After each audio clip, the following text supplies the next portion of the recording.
အားလုံးပဲမင်္ဂလာပါတယ်။နေ့ရက်နာမည်ကဆောင်းမြတ်ပါလို့ခေါ်ပါရတယ်။ဝီယေမရှာ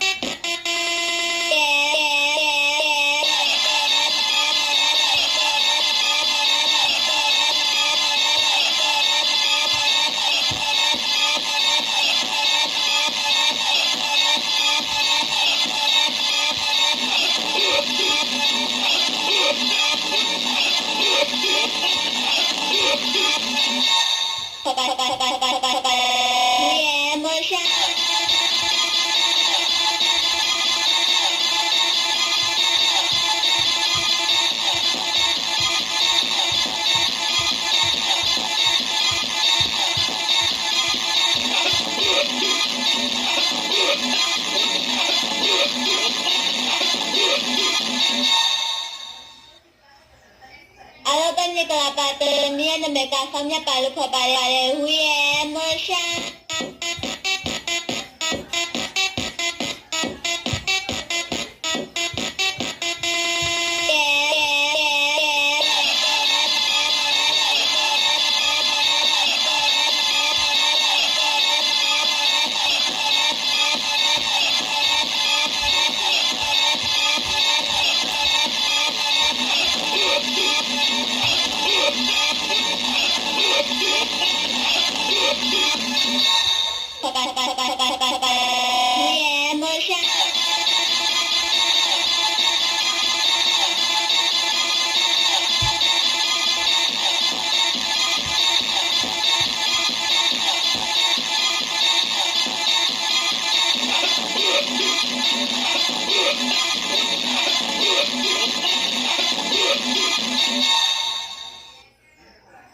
အားလုံးပဲမင်္ဂလာပါတယ်။နေ့ရက်နာမည်ကဆောင်းမြတ်ပါလို့ခေါ်ပါရတယ်။ဝီယေမရှာ